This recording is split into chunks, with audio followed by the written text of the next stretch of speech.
I have talked to so many people over the course of my career at Sage Presence who complain about their meeting situation at work. So many folks say they are meetinged to death. They have meetings all day and they have no time to actually do their day job. So very often they are attending meetings from the time that they start their workday to the time that they finish their workday. Then they go home and actually get something done. Also, they tell me that many of these meetings are apparently completely worthless.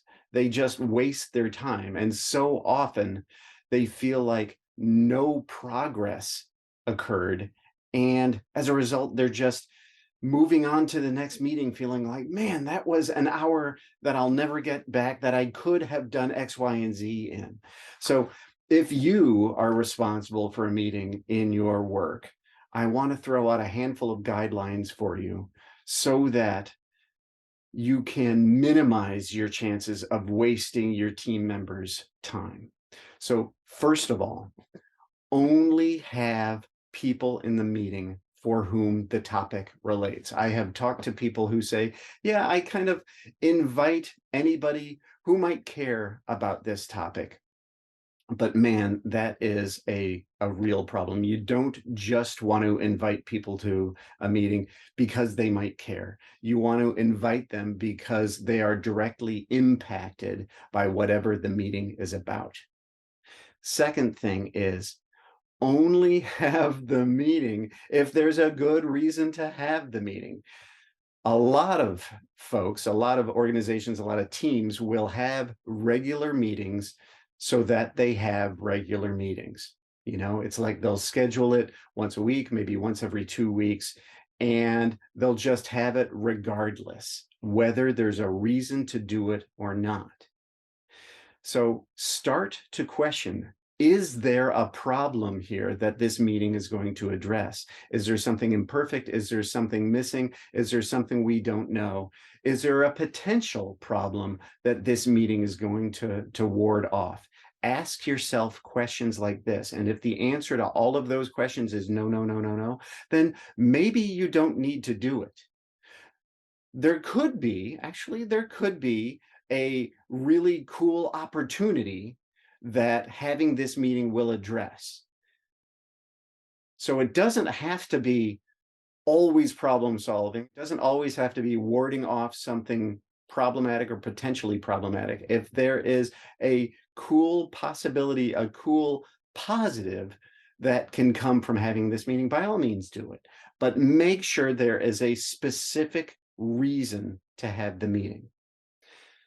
Third thing is always communicate what the meeting is about.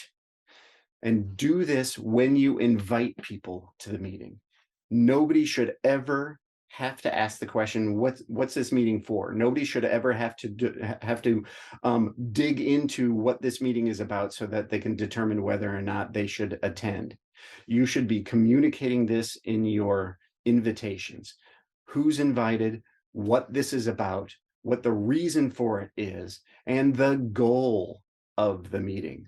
And all of this should get communicated not only in the invitations, but in the first few minutes of every meeting. You want to set the expectations for the meeting twice, once when you invite people and once when the meeting begins, because time passes. And as I've already said, people are meeting all day. So it can be very easy for somebody to walk into a meeting not remembering what the invitation communicated. So they need to hear that information again at the beginning of the meeting.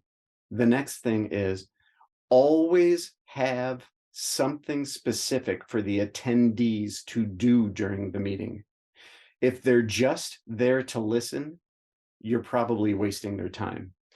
Everybody in a meeting should have an active role to play. That might mean they're presenting something. That might mean they're participating in a conversation about something. Maybe they're helping figure something out.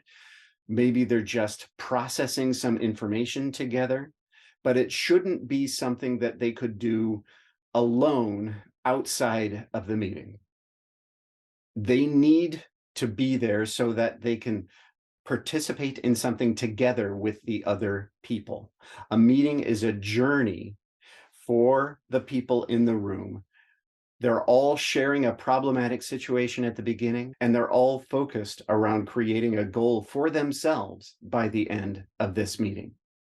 So make sure that they know what their role is in moving forward from this problematic or imperfect or incomplete situation right now. We have this really cool opportunity, but we haven't figured something out yet. By the end of this meeting, we're going to have it figured out. Anyway, make sure that everybody knows what they are going to be doing in this meeting so that they're not surprised by it. So that they're not like, oh, hey, I haven't prepared for this. I can't do this. You want to make sure that it's on their radar before the meeting starts. And again, you want to remind them at the beginning of the meeting. Once all this gets communicated twice, once in the invitations and once at the beginning of the meetings, you want to make sure that the meeting rolls forward the way that you said that it would. Basically, that it stays on track. And that means paying attention to who's doing what during the meeting. And if anybody goes off track, if anybody starts to have a conversation that this meeting is not about, you need to call it out, identify it, say, oh, okay, that might be useful. That might be something that needs to happen, but not in this meeting. That's not what this meeting is about. You can capture it some way. It's a good idea to write it down in some way, especially if it is a useful thing to get covered, and remind them that that conversation should happen elsewhere, perhaps in another meeting that may need to get scheduled all on its own. But anyway, as the person leading this meeting, you need to track when the meeting is on track and when it's not on track. And when it's not on track, you need to say something to get it back on track. Next thing is to stay on time. Start when you say you will, end when you say you will. And finally, when you do end, recognize whether or not you hit the goal of the meeting. Sometimes you just plain run out of time. It's like you were planning on going from here to there over the course of an hour, and dang, it just took longer than expected. If you achieve the goal, celebrate it, acknowledge it. That's awesome. If you fall short of the goal, acknowledge that and say, okay, we are going to have another meeting that's going to take us from where we are now to where we need to be. It's not terrible, horrible, awful if you miss the goal, but you do need to acknowledge it. Once you start to lead meetings with these guidelines in place, you're going to notice something. Every meeting that you lead is going to be more productive. The people who come to these meetings will show up better equipped to actually do what you're asking them to do. Their morale is going to be better because consistently these meetings are going to be an experience of productivity, and they're going to feel like their participation in them is meaningful. You are going to be responsible for leading these meetings that everybody is going to feel better about.